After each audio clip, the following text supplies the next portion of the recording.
Whatever you do, show me. Whatever you do, yes. Hi, everyone. I'm Dr. Anshanta, your host of the Ellehcal Health Show, and we are back for part 2 of our series, What to Say at the Doctor's Office. Yes. So we're going to just jump right into it. You know, the last time we talked about things like making sure that you had all your questions written down so you could get all your questions answered. Making sure that you do not lie to us, because we can usually tell when you're not telling the truth anyway. Basically, tell us everything. We need to know how you're taking your medicines, any supplements that you're on, and you need to make sure that you get all of your questions answered before you leave our office. So here are some things that you can say to us, and also a few things that doctors really want you to know. Number one, we want you to be on time, or even be early if you can. But if you are going to miss your visit with the doctor, right? Let's say it's follow-up, or even if it's new visit, call our office. We are happy to reschedule with you. Call our office. Let us know. Sometimes people are missing appointments that are super important. We would actually call you and talk to you over the phone and reschedule you. That's how important your visit was for that day, right? The other thing is that we want you to make sure that when you come, if you have your kids with you, we love you. This is before the pandemic. You could bring them, right? But you have got to keep your little ones under control in the office. You really, really do. Now, during the pandemic, you really need to call the office first, right? Find out if you can actually bring someone with you. At the hospital that I work at, you can bring one support person with you when you come to be admitted for labor and delivery, but not for other admissions. Definitely not when I'm doing other surgeries on people, right? No visitors allowed because of the pandemic. That would be a good reason to make sure that all of your questions are being answered, right? Make sure that you know what we're doing, why we're doing it. Is there anything else that we could be doing, right? Now, the other thing we want you to know is, if you can, most offices, whether you're talking medical or mental health care, medical or mental, we have new patient forms. They're on the website, EllehcalOBGYNINC.com. We actually have the forms on the website. I know a lot of doctors' offices do this, but you can show up early and fill your forms out. We'll give them to you at the front desk, but we need certain information from you. For instance, I just went to an eye exam recently. As you can see, I don't have my glasses on today. They've been ordered somewhere in the contacts. But you know what? Even at the optometrist office, they had a piece of paper, a new patient form for me to complete. They gave it to me and said, hey, maybe you could fill that out before your appointment in another hour and a half at 1 o'clock, right? And I did do that for them. I went out to my car, completed that form so that I could have that ready for them. You know, the person who is seeing you needs to know certain information. I mean, we need your age. We need your past medical history. We need your obstetrical history. If you're a guy, we need other type of history from you. We want to know if you smoke. Do you drink? How much do you smoke and drink? We are not criticizing you. We are just trying to collect your history. We need to know everything. We need to know sensitive stuff, right? Have you been assaulted before? You know, there have been multiple times where my clients, they just happen to leave that out. But we're trying to figure out, where is the pelvic pain coming from? It turns out that the client said, no, I've never been assaulted. I've never been sexually assaulted or anything like that. That I don't know what you're talking about. Well, guess what it was? She has had painful relations with her husband for over 20 years. It dates back to that first GYN experience, that first Pap test, that first pelvic exam was so uncomfortable that this now 40-something-year-old woman is left traumatized from it, right? That's huge. That is huge. It took like 3 or 4 visits for me to get to that piece of information. But hey, that's why I say, tell us everything, tell us early. If you have questions, make sure you get them out, and get them out earlier in your visit, right? If you have concerns about something that we're prescribing for you, that's what you need to tell your doctor. right? Things that you need to think about are, what do you need to know? I once had a family member who was having surgery, and the doctor was just pacing back and forth, pacing back and forth. And he kept saying, "Are you okay? Are you okay? Do you have any questions?" And finally it dawned on me, I did have a question.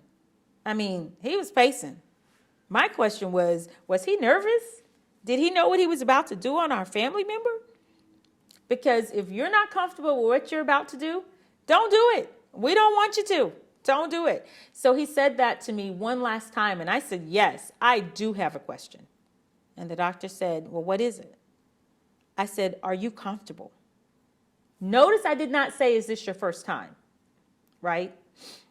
I'm not going to insult someone like that. I don't know if it's your first surgery or not, but we all started somewhere, right? I did not say that. I said, "Are you comfortable with what you're about to do on our family member?" Don't you know he stopped immediately pacing the floor? He looked at me in a shocked manner. But the truth of the matter is he was acting rather nervous.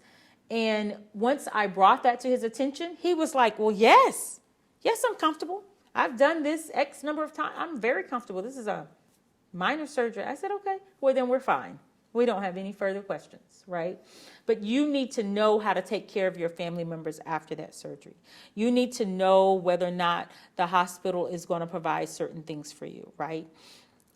If it's like it is now during this pandemic, you need to know that family members aren't going to be allowed to come in to the holding room with you, right? They're not going to be allowed to come into the hospital with you before or immediately after surgery. These are all important things to keep in mind, all important things to know.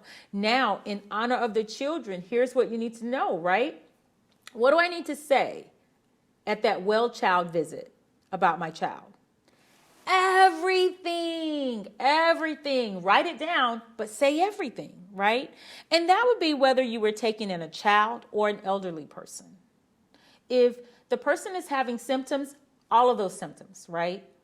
Had a client call and say, "Hey, I'm having pelvic pain." In further conversation, turns out there is no uterus in the body anymore. I'm like, "Well, wait a minute. You're having pelvic pain and this is a recent occurrence. Is it burning with urination? Are you having burning when you go to the bathroom? Is to go pee-pee hurting for you? If so, this might be a bladder infection." We just had a quick conversation about all the different things it was that could be causing this issue for her. And she was so relieved when it was all over, right? So relieved. But that goes back to the point of, what do you need to say? You need to tell us all of your symptoms. Don't hold anything back. If you're having headaches and you have a diagnosis of hypertension, or you don't have the diagnosis of hypertension yet, we need to know about these things. We need to know about your headaches. We need to know, does anything make your headaches better? Have you tried anything for your headaches? Have you had these headaches before? What type of headaches are these? Is your head pounding? Are you having stabbing headaches? All of these things we need to know, right? And these are all things that you need to tell us. Now, when it comes to your concerns, tell us. If you are not comfortable seeing the physician assistant, if you do not want to see the nurse practitioner, you want to see the doctor, just say that. Just say that. It's an easy fix. Just say that. Tell that to the person at the front desk. You can inquire at the front desk of your appointment when you turn in your new patient paperwork, or if you're a returning patient, when you present to the front desk, to just say, "I'm checking in. Here's my ID or my insurance card." Yes, we need you to bring a picture ID and your insurance card to your doctor visits. If you don't have insurance, please come to your doctor visits anyway. We do have cash prices, and sometimes it's cheaper than premiums, to be honest with you, right? But when you're at the front desk and you're doing these things, making sure that you've handed in your ID to us, make sure you receive your ID back. Make sure you receive your insurance card back, and tell us the truth at that moment. If you want to see the doctor today, say that. Say that you want to see the doctor. Don't go back and then later on you're not happy with the care you got from the mid-level provider that you received. Tell us, and tell us early, right? Tell us all of these things. And also, if you are a patient who is going to be paying cash, right? then you need to know what are the cash prices. What does it cost to have a new patient visit at that office? What does it cost to have a return patient visit? Are there any other costs? If I get a urinalysis test or some other lab test at this office today, how much is that going to run me, right? These are all things you need to know. You need to know, well, okay, what are the guidelines for that? Right? If you're a woman and a doctor has been telling you you need a pap test every single year and all of your pap tests have been normal, you need to know the latest guidelines say that that is not correct, right? So you're not challenging us in a bad way, but you're asking questions to get your questions answered, right? Because that's the whole idea, is to get the most that you can out of that visit. So tell us at the front desk, right, that you want a specific provider. If you want to only see female providers, let us know that. If you want to only see male providers, let us know that. If you don't care, okay, you don't have to mention that unless we talk to you, okay?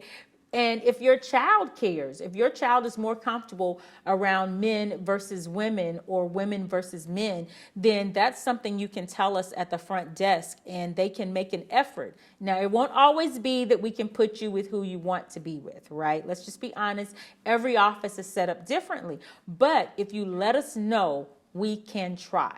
We can try. Let us know. Now, here's another thing.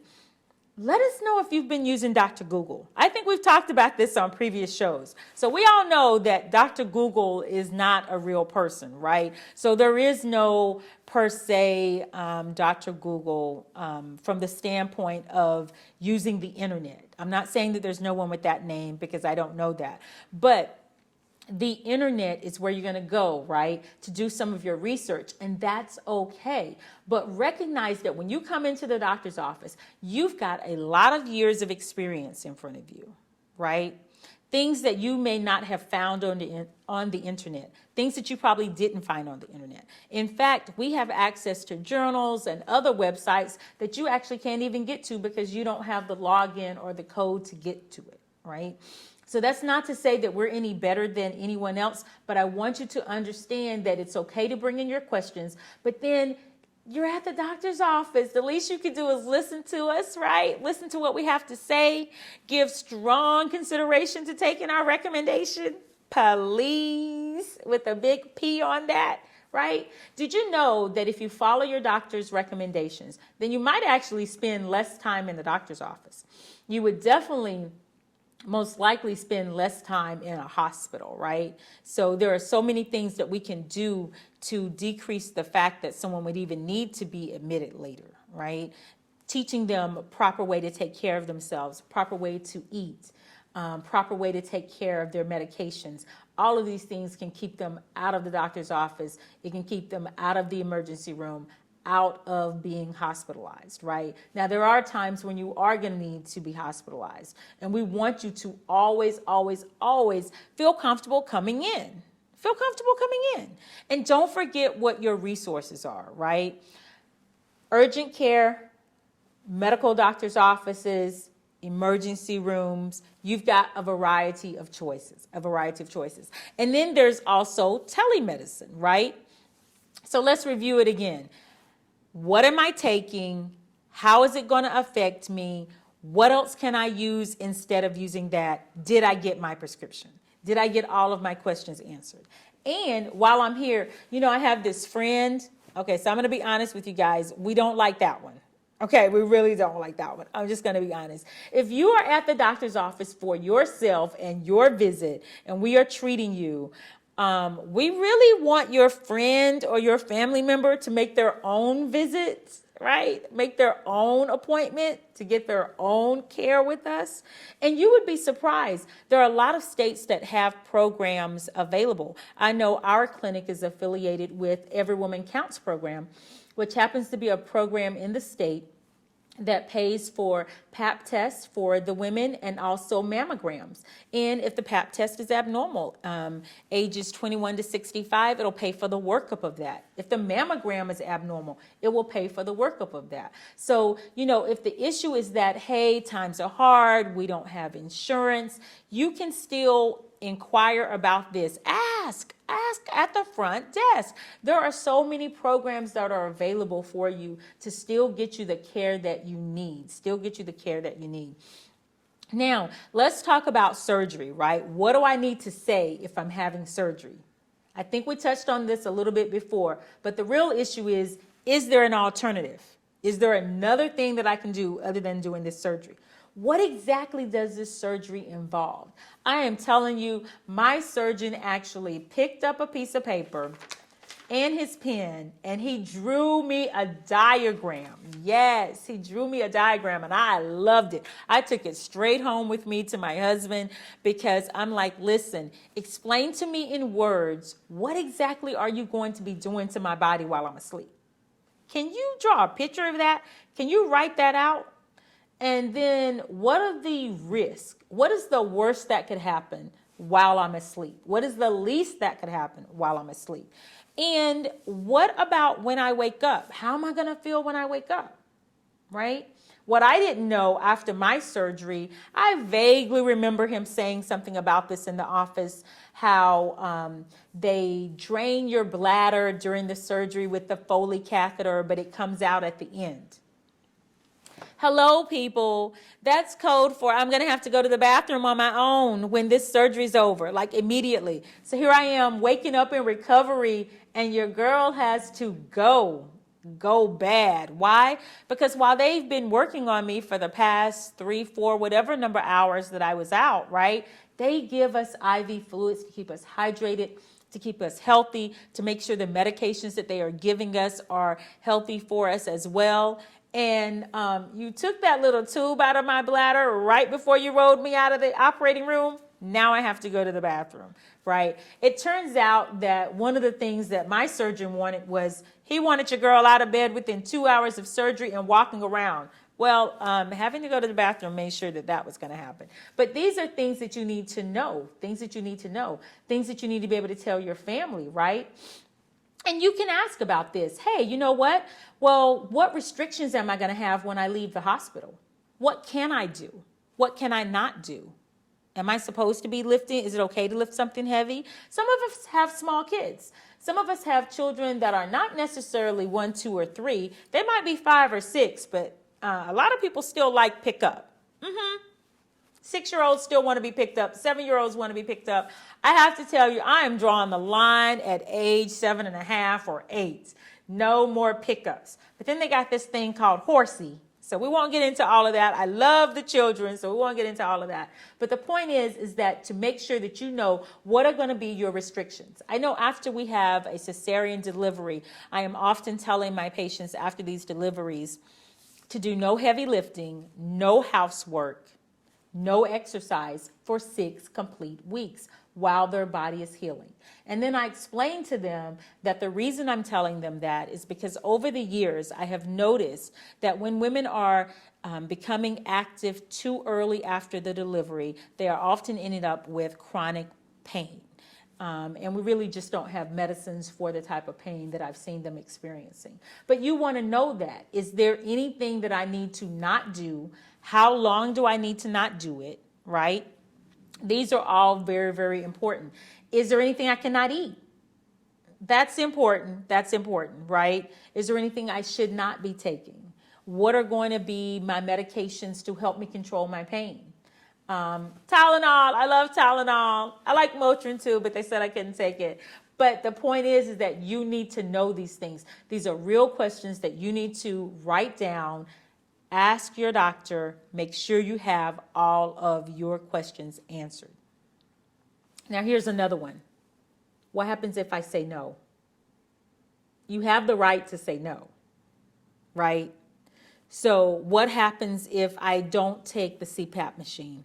What happens if I don't wear this? I get the CPAP machine through my insurance, but I don't wear it. What happens? What is the worst that could happen to me? We need to know all of these things, right? We'll even take the COVID vaccine, right? What happens if you don't take the COVID vaccine? Well, you just don't get the vaccine, right? We're in the middle of a pandemic. We hope you want it. We're really banking on a lot of people taking this vaccine. But there are some people who don't want it, and they have their reasons, right? These are things you can bring up to the doctor.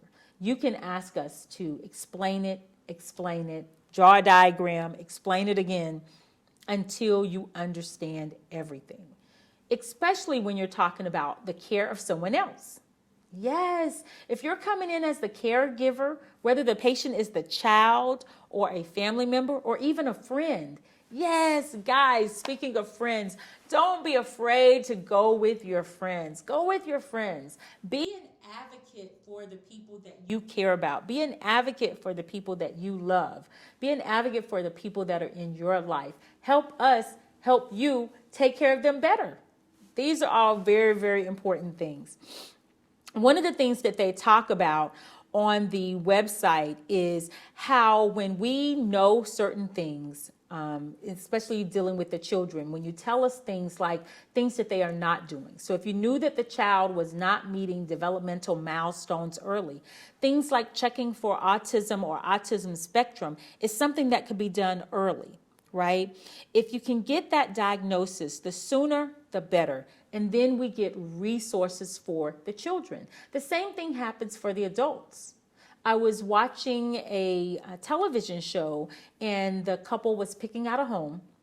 And one of the things that the wife said was, yes, my husband was recently diagnosed with autism spectrum. Now, this is a television show. They are in the middle of picking out their home.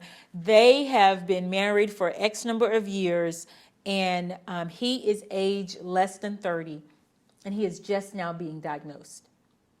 His mom happened to be on the same show, and she even pointed out that, okay, well, you know, my son had some symptoms, but I never did anything about it. I never said anything about it. People, let me tell you, early intervention is good. This is a good thing, right?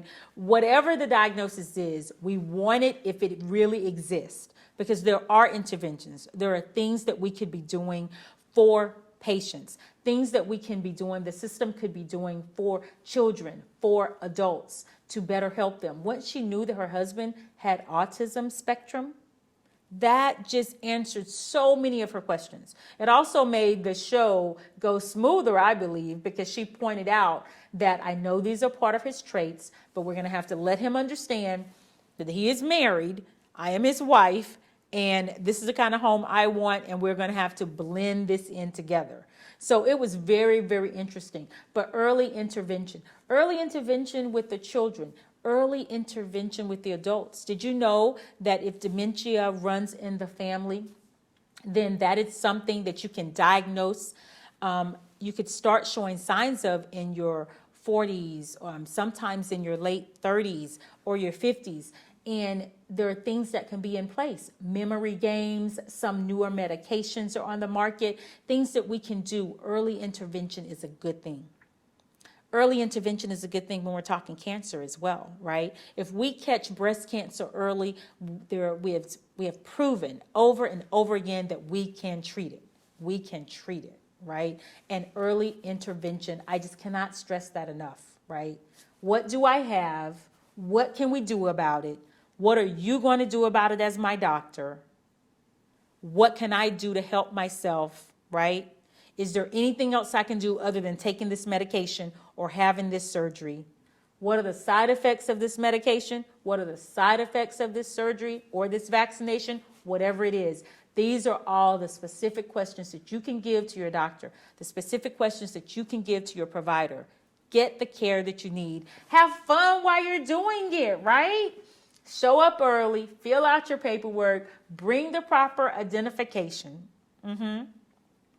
Make sure you know what the prices are, right? It turns out that some procedures may not be covered by your insurance company, but they may actually be less expensive than the procedures that are covered by your insurance company. Don't forget that if you have insurance, when they say covered, you need to know what percentage, right? Because if 80% is covered, that means that the patient is going to be left with a 20% coverage bill, right? So you're going to be covering that 20%. Well, if this procedure costs only $100, okay, you're paying $20.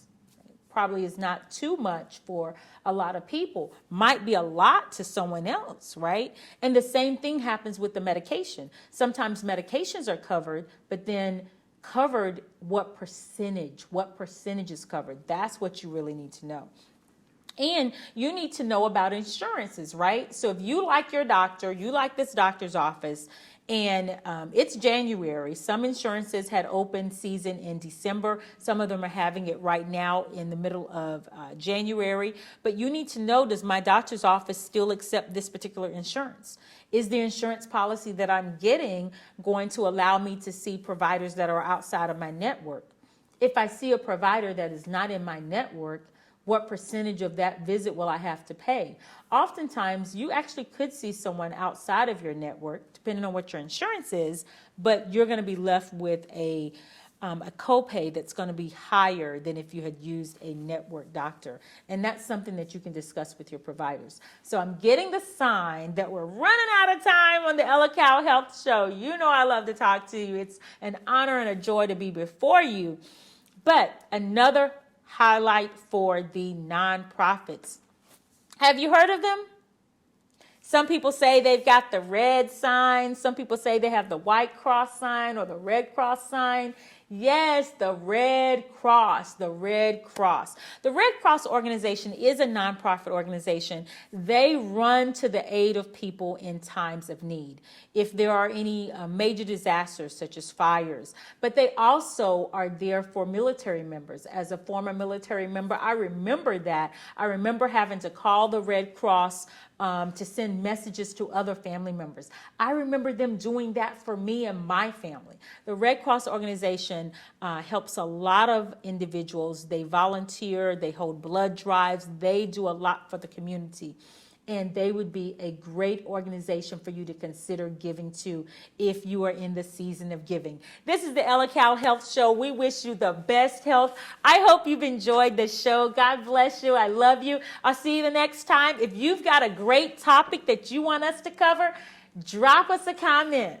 Take care. Bye-bye. Whenever you